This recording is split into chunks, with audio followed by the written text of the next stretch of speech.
Well, hey there team, and welcome back to the channel and welcome back to Worth It Then Worth It Now, a segment that we do on this channel where I revisit games of yesteryear, at least 12 months old basically, but it could be anything. In this case it's fairly old, but I do try and line this up with a sale on Steam. So today we're looking at Brothers in Arms Road to Hill 30, released way back in, 2005? It's gone for $3 on Steam. And it's one of the few games that really holds up quite well, despite its age. So I've reinstalled it, I've dipped back in for some B-roll. Oh, it's very difficult not to just fall down the rabbit hole and play through it all again. It's a game that I've regularly come back to over the years, and from a time, even though I am still sympathetic with a lot of the modern Ubisoft releases, I acknowledge their faults and I'm not trying to start a fight because I know it's very popular to despise Ubisoft. But regardless of your misgivings or opinions of the new game, it's wild that this was Ubisoft 20 years ago. Almost unrecognisable. So look, if you somehow miss this, if you're a younger bloke, I would still say it's worth throwing a couple of dollars at just to try, because it's got some really unique mechanics under the hood, which you haven't really seen much of since, and which I'd kill for. There was this time in my youth, young adulthood, I would have been probably, early 20s, I guess, around this time, where we were getting these shooters that were trying some unusual tactical interplay. It was kind of the first wave of trying to push beyond the AAA shooter. And you can see this in things like this,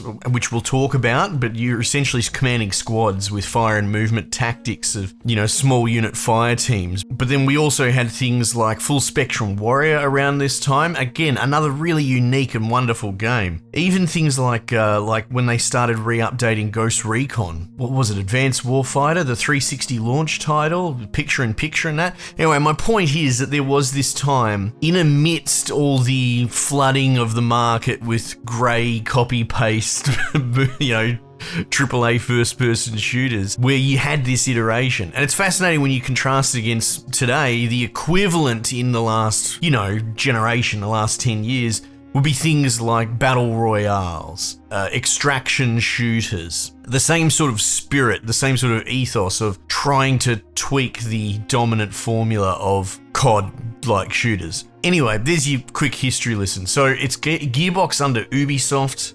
It is, in many ways, Band of Brothers, the video game. Band of Brothers came out probably 2002? No. If this was 05... God, it's hard for me to remember, but I'm pretty sure there was like 4 or 5 years development time between Band of Brothers hitting the street and this game coming out as well. So they drew a lot of inspiration from it. You're essentially reenacting it in many ways.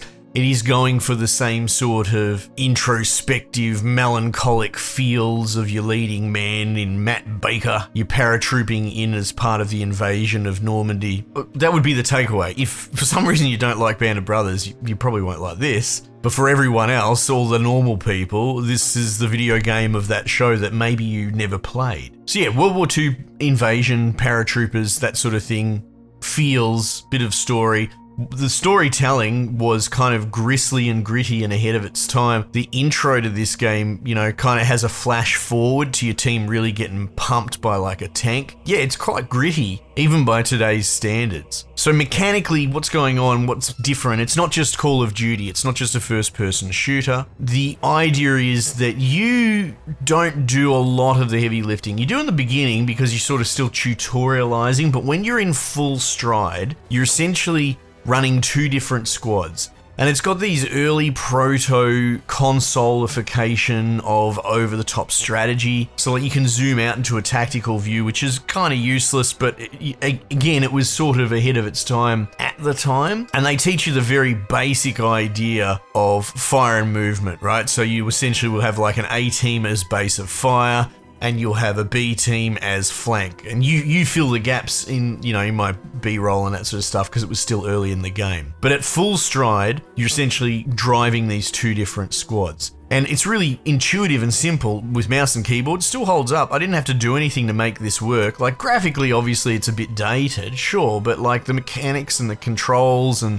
everything just works, which is pretty unusual for a 20-year-old game that hasn't really been touched. But you just holding right click while you've got a squad selected. I believe shift toggles between the two of them. Holding Z or holding shift will recall them individually or as a group. So, you know, there's very at your fingertips controls. Holding right click will tell them to move to an area, and the AI is pretty sophisticated. It's smart enough to know to take cover. They will fire on their own. And that's the other thing, like you can hold right click onto an enemy target and tell them to light it up essentially and try and suppress them. So a lot of this game is less about trying to hit headshots. In fact, you're not really supposed to be doing a lot of the killing, and the ADS iron sights were always not that great, and it feels like, I mean, I'm speculating, but even at the time, 20 years ago, it felt like they're intentionally difficult, which is a bit of a gambit, making your gameplay element bad, to sort of disincentivize you from trying to hero shoot a COD carry it in first person. To the point where I do wonder, like, there is exaggerated weapon sway and the ADS is only so useful, but it almost feels like there's some cheating in the hit reg. Like I could swear I hit that dude in the head, but maybe the game decided I didn't. But regardless, the way that it plays out, whether it's a bad mechanic on purpose or not, it makes you refocus on the actual mechanic of the game. Which, you know, you could probably do a paper on doing, like, how do you stop someone from shooting? Do you just take their gun off them? It'd be very difficult to justify not having a gun during a World War II invasion, but I digress. Anyway, when you're using the mechanics and the teams correctly, it's so good.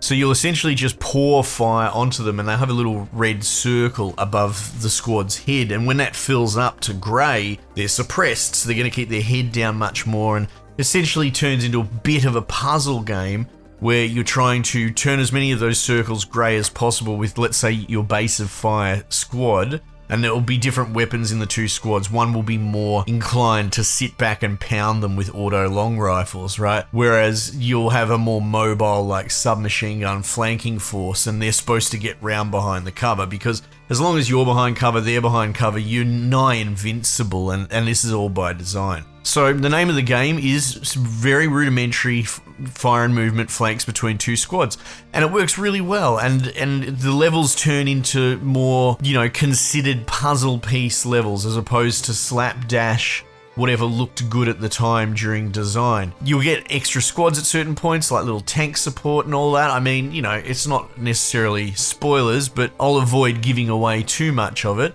And, you know, there's narrative ups and downs. You get quite attached to your squad, and there are moments of heroism and dips with deaths and that sort of thing. Yeah, and it's fascinating. Even all the characters are still visually distinct. I mean, you have to get into it. I'm not trying to sell you a story where this is cutting-edge graphics, but the game is carried to this day by excellent advanced tactics, especially with a console in mind, married with generally a moody narrative, which does lift pretty heavily from Band of Brothers. So, you know, go with what you know, that sort of thing. It's kind of hard to shit the bed if you stick closely to your inspirations. So they made the right call there. So graphically, okay, yeah, it's a bit dated, but personally, I overlook that when you realize that under the hood, this thing is still an absolute banger of a game. And you would be mad not to check it out if you never did. And maybe this is your reminder to go back and dip back in for a couple of bucks. Anyway, team, might just leave it there for the time being, and I'll catch you guys on the next one.